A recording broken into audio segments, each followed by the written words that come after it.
Hi students, welcome to the Machine Learning course. In this lecture, I would like to discuss about one of the clustering technique, K-means clustering algorithm.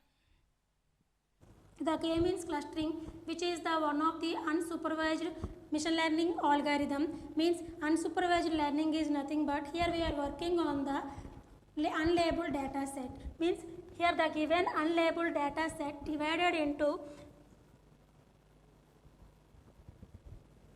here the given unlabeled data set which contains the n number of points. Here the n number of points which are divided into k number of clusters, means in k means the k is nothing but which is indicates the predefined clusters, predefined number of clusters that are we are need to create in the process. Means suppose if the k value is 2, then we have to create the 2 number of clusters. If k value is equal to 3, then we have to create the 3 number of the clusters. Let us consider the example. In this example, this is our data set. After applying the k-means algorithm, here the data set which is divided into 3 different clusters. Why? Because here we are considering the k value is 3.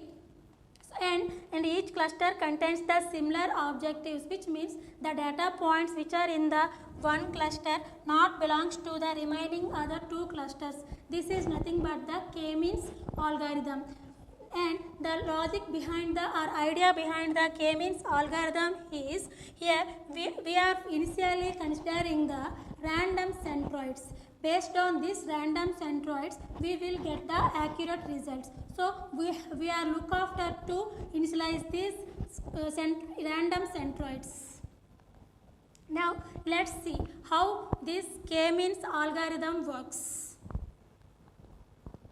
The input for the k-means algorithm is m set of the data points and k number of the clusters.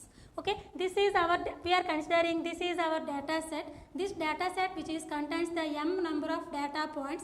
So okay, this is the one of the parameter of our k-means input parameter, and the next parameter is the k number of clusters. How can we decide this k number of clusters? Okay, let us see how can we pick this k value. Okay, here we are finding the k value. We are using the two different approaches. One is the elbow method and second one is the purpose based method. In now let's see for elbow method. Elbow method which is used for deciding the predefined k value. Okay, let's see how it is finds. The elbow method which is gives the variations of the data points in the each cluster. Okay, in this elbow method finds the k value in different steps. In first step, it executes the k-mean clustering on the each given data set for the different k values. Means here initially we have to consider the range of the k values. Suppose if I consider the range of the k value is 1 to 8 or 1 to 10, 1 to 8 or 1 to 10, then we have to execute the k-means algorithm on each point to the 8 number of clusters, or from 1 to 10 means 10 number of clusters. Okay, here after that we have to find the WCSS value. Here WCSS is stands for within cluster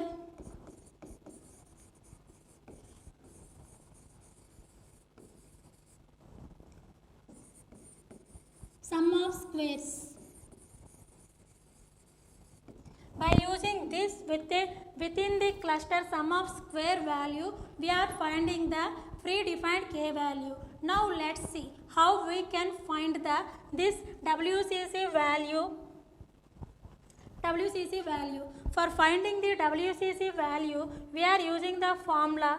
Here is, this is the formula which is considered for the 3 number of the clusters. Okay, WCC is equal to sigma pi in cluster 1 of distance of sum of the squares of the distance of the first cluster for the each data point, and the sum of the squares of the data points to a centroid of a cluster 2, and this is the sum of the squares of the each data point to the particular centroid of a cluster 3. This is the formula we are using to find the WCSS value.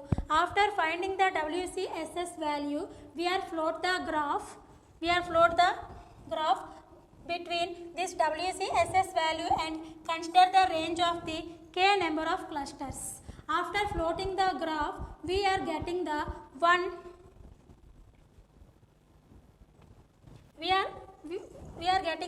one bend point like this. This bend point looks like a human arm. So when we are getting this, on which position we are getting this elbow, the elbow shape point, that point we are considering as the k value. So here we are getting the elbow point at the 3. So our k value is, our predefined k value is the 3. In this way, we are finding the k value by using the elbow method. Now let's see another method for finding the k value, that is the purpose based method. In purpose based method, the name itself indicates the given data set which is divided into different types of the clusters based on the purpose or the need, and here we are considering the different parameters. Based on these parameters, we are dividing into the different types of the different number of clusters. Okay, we are taking one real-time analogy for easy understanding. Okay, I am considering, suppose for example, I want to provide the t-shirts with different sizes with some price. Here I am considering the parameters are price and sizes. Okay, here for example, if I want to provide the t-shirts with 3 different sizes and for a cheap price. Okay, now we are dividing those t-shirts into 3 different categories. Why? Because here I am considering the size number is 3. So, okay, that is the small, medium and large. So based on this size and based on this cheap of the price of the t-shirts, I am dividing this here 3 different clusters. So here the value of the k is 3. And another example I am considering, if I want to provide the t-shirt for more comfortable for the different users, here I want to consider the 2 more sizes for the better cost. Okay, here I am considering the 3 sizes. Here I am considering the 5 sizes: small, medium, large, extra large and extra small. So here I need to divide the t-shirts into 5 different groups. So the value of the k is here 5. In this way we are finding the k value by using the purpose based method.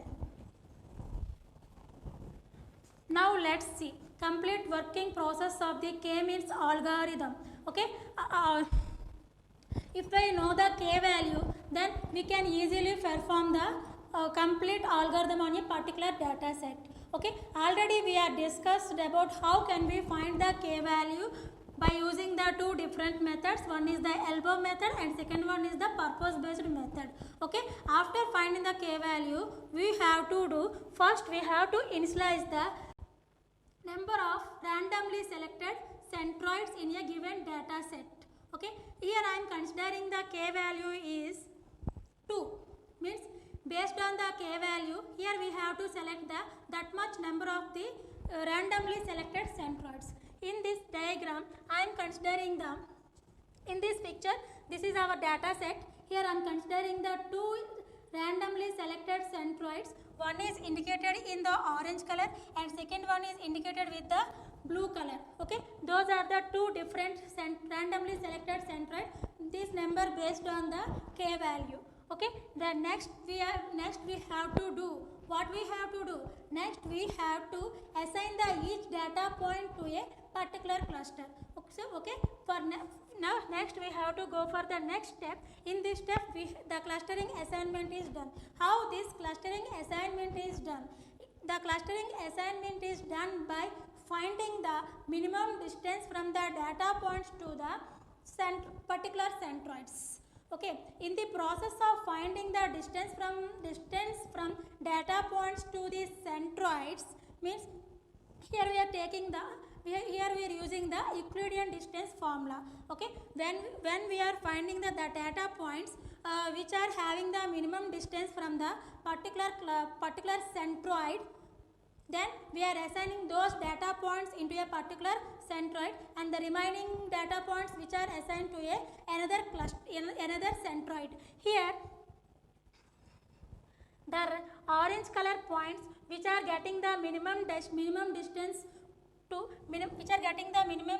to this orange color centroid. So these points are assigned to this orange color centroid cluster, and the remaining points, blue points, which are getting the minimum distance to this blue colored centroid. That's why these data points are assigned to this blue color centroid cluster. Okay guys, but don't feel this is the complete don't feel here we are completely done the two different clusters. Here this is not these are not optimized, not formed optimized the clusters. Okay, so again we have to go for updation of the centroids. Don't feel guys, here that the clustering is not performed completely. This is the partial clustering only. Okay, now what we have to do for final clustering, we have to go for the next step. In this step we have to update the centroid points. Okay, update the centroid points till we are getting the optimized groups of the clusters. In this step, here we have to change the position of the centroids by using the average of all the data points belongs to that particular centroid. Here we are taking the average of all the orange points and move the orange centroid to the new place. Okay, in the same way, for blue color data points also we have to take the average and move the orange blue color centroid to the new place. This is the process iteratively done until our centroids are not getting the changes, means the centroids becomes the static. After centroids which are getting the static, then the k-means algorithm is converged. Means here we are getting the optimized clusters with two different groups. One is the orange cluster and second one is the blue cluster. In this way, by using the k-mean algorithm, we are dividing the given data set into different types of the clusters based on the predefined value of the k and based on the initialization of the random centroids. This is how the k-means algorithm works. Now let's see some of the applications of the k-means algorithm. Okay. The first one is the document classification. The k-means algorithm which is used in the classification of the similar documents in different groups. So this is the data is, here we have the so much of information that for storing purpose of that information we are creating the